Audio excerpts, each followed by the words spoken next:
Sylvia was just wow. Okay. So on another occasion, Sylvia had to get a gym suit for her PE class, and Gertrude refused, even though Lester gave her extra money for their lunch and for their personal needs. Feeling defeated, Sylvia resorted to taking on the suits, and Gertrude heard this and whipped her with the leather belt. Then she took her hand, and each of her fingers, she burned the tips with a cigarette.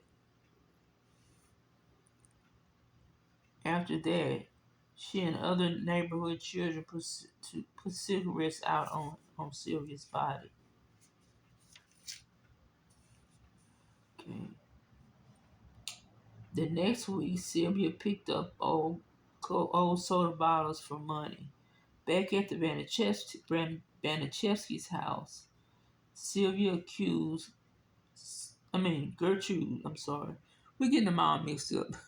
Gertrude, the hag here, uh, she accused Sylvia of being a prostitute, and she took her to the living room where her boys and children and a bunch of the neighborhood boys were joking around.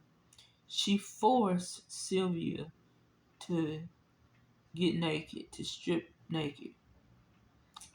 Uh, and Sylvia, or that she would beat Jenny if she didn't, get naked. So Sylvia, she took off all her clothes, and Gertrude commanded her, and as Gertrude commanded, I'm sorry. Gertrude then gave her an empty Coke bottle and ordered her to put it into her privates, while the neighborhood boys gawked and further humiliated Sylvia. And when she was asking her to put the bottle in her privates, in her genitalia, it didn't go up for enough. Gertrude pushed it up further in her cavity, and then she yanked it out, and this caused this girl to bleed all over the floor. And they just laughed and woo wee, at that. So anyway, because of her, uh, because of the kicking and the stomach and the groin, Sylvia's kidneys were damaged. She became incontinent because of those kicks to the private. Because of this, Gertrude assigned her to live naked in the basement since she was no longer fit to live with humans.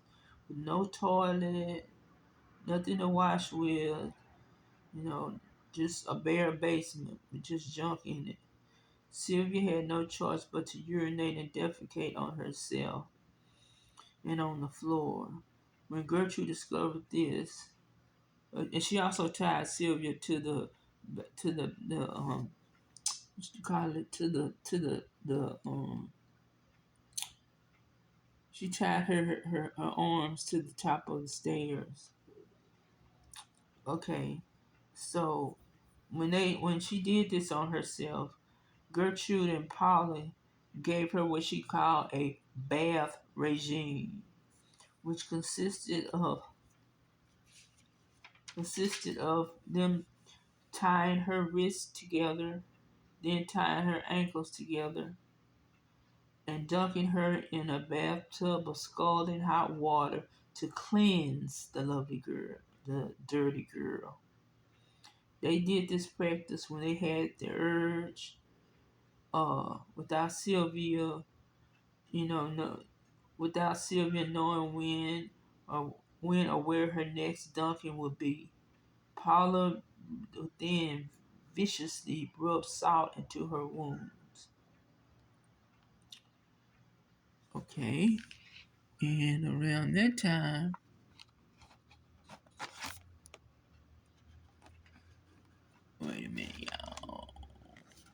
Okay, around that time, a neighborhood boy named Ricky Hobbs came along. Ricky Hobbs was one of the boys who lived a few houses away. He was an honor student. He had no criminal tendencies, and he was lonely because his father was always like what you call him, those traveling salesman, and his mother was in the hospital frequently for cancer. So he was lonely and looking for a mother figure. Their mother figure came in the form of Gertrude Vanichevsky. Yes. He is said to become Gertrude's lover and personal assistant in the torture of Sylvia. Ricky wasn't Ricky began to blindly follow Gertrude's orders in handling Sylvia because he was getting no attention at home. And Sylvia was using and Gertrude was using sex to keep him in line. You know, like those young boys and those teachers, like Mary Kay Turno, where they, use those young boys and get them to do whatever they want them to do. So those young boys are very impressionable and they're going through puberty, and this older woman is giving them sex. And okay. So in the basement, she allowed the other children. She took Sylvia out of school because people were noticing her sores and everything, and so Sylvia just stayed there and did the chores. But later on, she decided to keep Sylvia in the basement indefinitely and allowed the kids to beat on Sylvia, push Sylvia down the stairs for 5 cents apiece. She was naked, starved, and dehydrated at that time. Gertrude gave Sylvia toast or crackers without benefit of being able to wash it down due to her salivary glands that were not functioning. So can you imagine you haven't had anything to eat or anything to drink, and somebody come and give you crackers and toast and ask you to eat it, and you can't because your mouth is like cotton? That's how monstrous this bitch was. Often Gertrude and her 12-year-old son John Jr.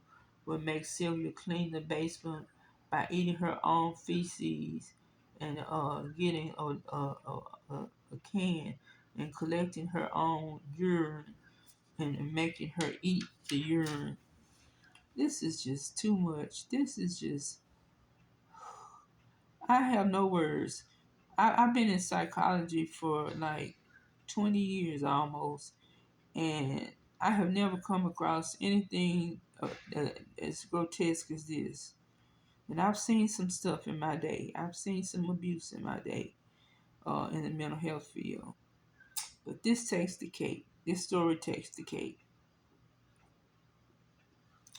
Or else they would make her eat rotten food from out the garbage. Or, or y'all, they would make her eat soup with her hands. I mean, they wanted to just humiliate this girl and just torture her just for the heck of it, for just some type of sexual, I don't know, sadistic pleasure. And I'm thinking that this Gertrude here is a sociopath because she is impulsive, agitated, and she's apt to just act out and do things spontaneously, unlike a psychopath who is more cunning and more ruthless, more charismatic, and can usually plan things out. Gertrude just whatever came to her mind, she just did it. But anyway, Before that incident occurred, Sylvia and Jenny went out to their favorite park that they frequented. Sorry, they happened to see their eldest sister Diana, who had a family of her own. Jenny informed Diana of Gertrude's abuse, but Diana dismissed her as she was as she thought that they were dissatisfied with Gertrude's form of policy of discipline and the fact that they just wanted to come and stay with her and her family. Okay. After thinking about it a few days, Diana went to Gertrude's house. Once there, Gertrude told her that her parents did not want her to see her sisters, and that if Diana didn't leave, she would call the police for trespassing. So Diana, she looked around and she hid behind some bushes to wait for one of the girls to come out to find out what was really going on. Finally, Jenny came out and confronted her. Jenny told Diana that she wasn't allowed to talk to her and ran back in the house. That this was a red flag to Diana. So several days later, Diana called Child Protective Services to investigate, see what was going on. Gertrude told her that Sylvia was a wild girl who she couldn't control, and she ran away to be a prostitute or to be with boys, and that she didn't know where she was. All that time, Sylvia was in that basement, y'all. Okay. And Jenny, she was afraid of Gertrude. She agreed with her. And when the caseworker went back to her office, she closed the case. Okay. Um, in early October, this is during the last month of Sylvia's life. In early October, Sylvia had, in her emaciated and dehydrated state, managed to drag herself out of the basement and managed and tried to make it to the front door.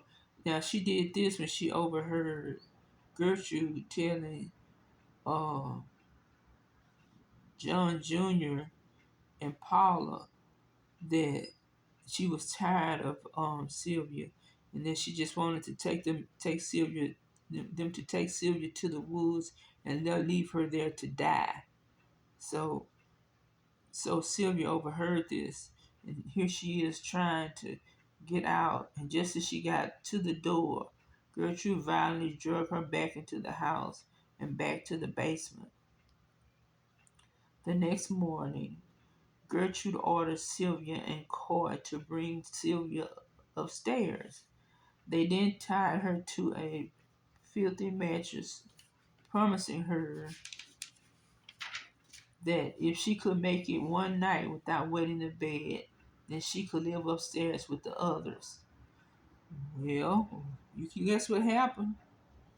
She was incontinent. She wet the bed.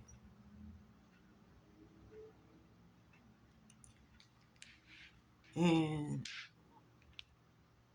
on October 21st, on that morning, Gertrude made Sylvia undress and do the Coke bottle thing with her privates, putting the Coke bottle in her privates. When Sylvia was finished, Gertrude let her get dressed and brought her up.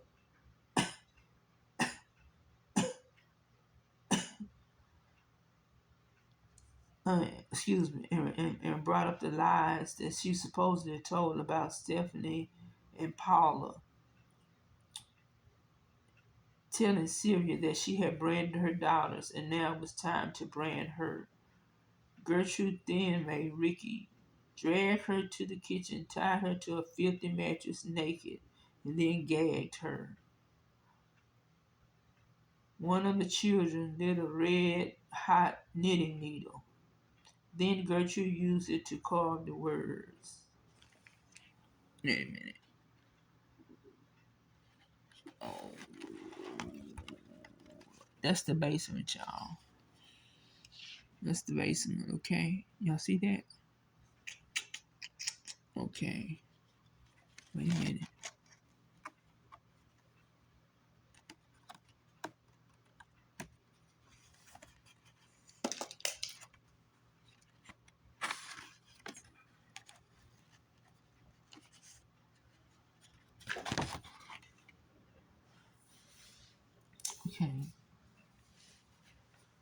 Okay. Okay, y'all. So that's the evil witch, and that's poor um Sylvia.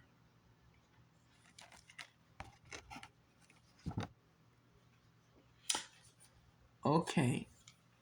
So then Gertrude uh instructed Sylvia to put the red hot knitting needle on Sylvia's stomach the words, "I am a prostitute and proud of it." Now, this kind of revolted Gertrude. She could only carve the "I am" before giving it before she got tired and instructed Ricky to finish burning the phrase into the skin of her stomach while all the neighborhood kids watched. The third-degree burns so mutilated her body so badly that even model modern I'm not kidding modern plastic surgery will not correct it. Oh Lord, y'all, this story is just y'all see this?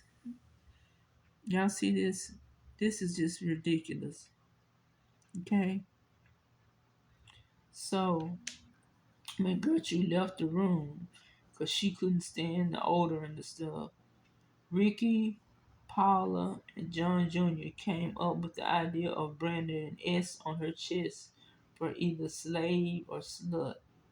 Ricky carved the S with the red hot rod, and he told 10-year-old Shirley to carve the other part the opposite way.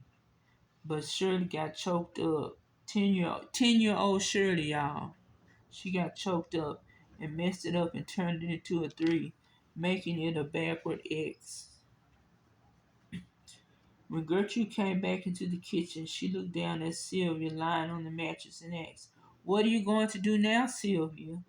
You can't get married. You can't get dressed in front of anyone. What are you going to do now?" Sylvia responded, "I guess there's nothing I can do now. It's there now."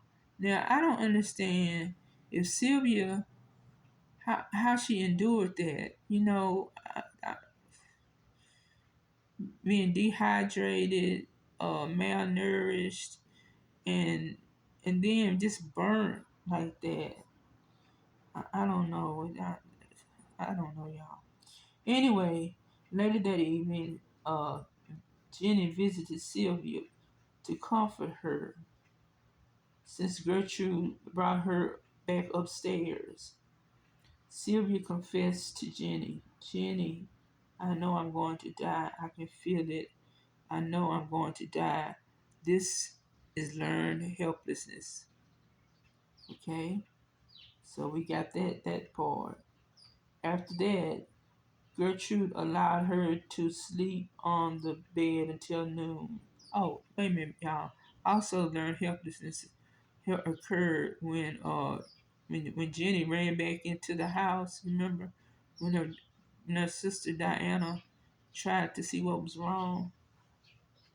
So that was another form of learned helplessness. But anyway, this is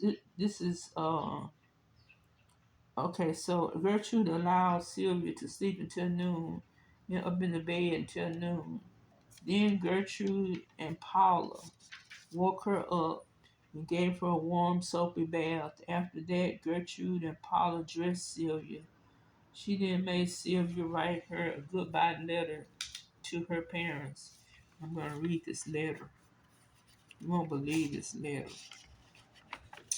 Okay, she addressed this letter the salutation. in all caps. Dear Mr. and Mrs. Likens, I went with a gang of boys in the middle of the night, and they said that they would pay me if I would give them something. So I got in the car, and they all got what they wanted. And when got finished, they beat me up and left sores all on my face and all over my body. And they also put on my stomach, I'm a prostitute and proud of it. I have done just about everything I could do to make Gertrude mad and cause Gertie more money than she's got.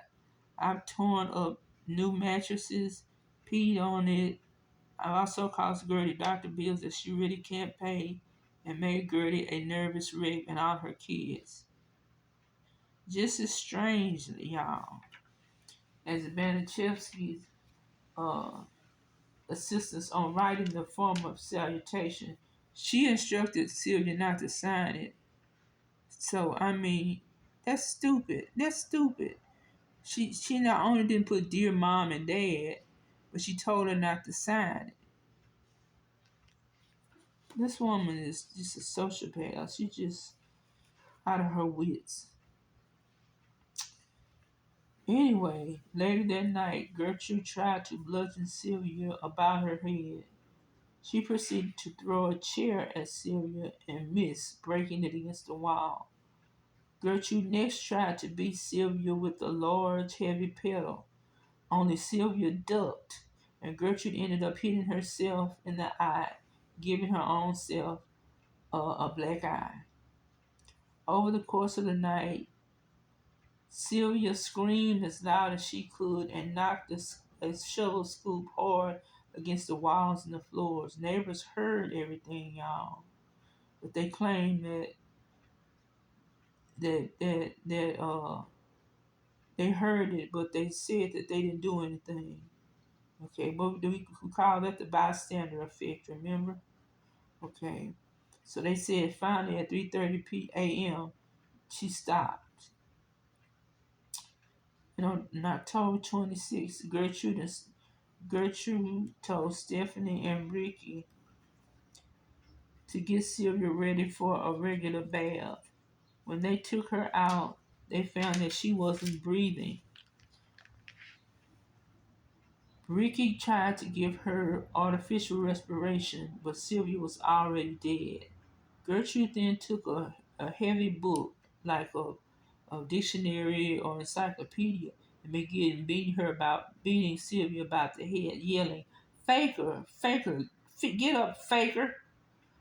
When she finally realized that the girl was dead, she ordered Ricky to go to the nearest payphone and call the police. See, that's another thing about sociopaths. They don't have any forethought, you know. But anyway, um, when the police came, Gertrude boldly gave them a letter that she instructed Sylvia to write. I don't know how Sylvia wrote the letter and all that pain in it, to cover her ass.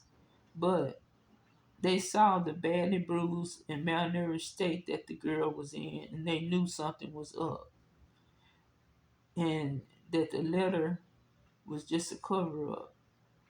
And out of nowhere, Jenny, shh, Mr. Policeman, told him, "Get me out of here and I'll tell you everything." Miraculously, he did get her out and she did tell everything. And the police officer arrested Gertrude, Paula, Stephanie, Ricky, and Coy on first degree murder. The other kids were charged with injury to a person.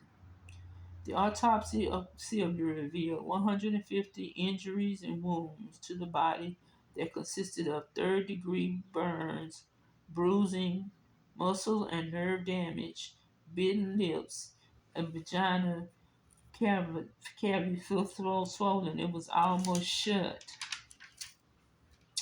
and mutilated. Uh, and the cause of death was blunt force trauma to the head, shock, and malnutrition. Okay, we're going to talk about the culprits. Okay, Gertrude, Ricky, Ricky, Gertrude, Paula, Ricky, John Jr., and Coy. That's Coy. That's John Jr. and that's Shirley.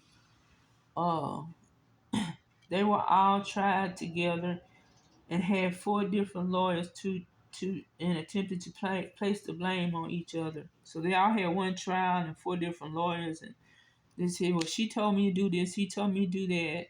They did this on their own. They did that. Yep, yep, yep, yep, yep." Stephanie, who was 15 at the time, she didn't participate in a lot of the activities of the other kids. So she got a separate trial and made a plea bargain made a plea bargain and confessed what happened to Sylvia and was set free. And we don't know if she went to her relatives or to the foster home or what. Okay, so Paula only served 6 years after being sentenced to second-degree murder in her second trial.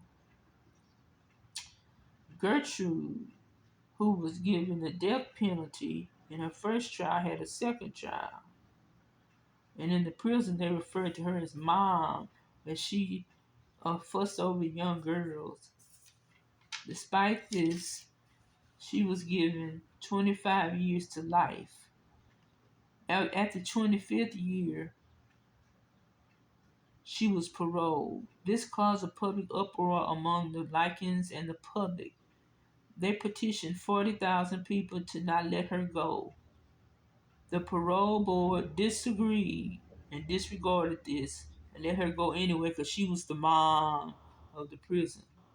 She was given a new name. Now get this now. Nadine Van Fossen. That was her middle name and her maiden name. And she moved to Iowa. 5 years later, she died of lung cancer. Sorry about that, y'all. Okay, so Paula changed her name. She moved to another town in Iowa, and she changed her name to Paula Pace. Many years later, it was discovered that she was a teacher's aide in a special aid class. A special education class. That she was a teacher's aide teaching in a special education class at a high school, and they promptly fired the school board promptly fired her for lying on her job application. Now Ricky, he got the rest of it. He served 2 years for voluntary manslaughter and was sentenced to 2 years in the juvenile detention center. He had and when he got out, his guilt just overwhelmed him to the fact that he had a nervous breakdown that led to him getting a very heavy smoking habit. And he died prematurely at the age of 21. So he just smoked and smoked and smoked himself to death. Through guilt, Carl Hubbard was charged with voluntary manslaughter and served 2 years in the detention center. He spent his life doing odd jobs in and out of jail on various charges. And John Jr., he became a minister. You know those jailhouse ministers? He came out and became a minister and confessed that what he did was wrong and evil and that he should have gotten more time, than 2 years for what he did to Sylvia. So that's our cast of characters.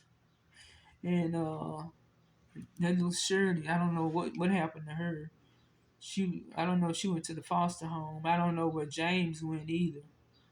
But I do know that Dennis, uh, Leroy Jr., the baby that was 2 years old, was adopted. And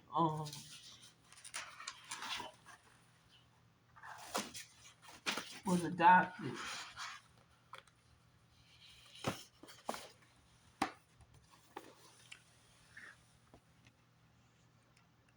And Jenny was, and since the parents had shown such benign neglect, she she was arranged to stay with the district attorney and his wife until she, came of age. So she didn't go back to those terrible parents that didn't do anything. She was in the custody of the district attorney and his family. Okay, so that ends the story of Diabolically Tortured to Death, the Sylvia Likens story.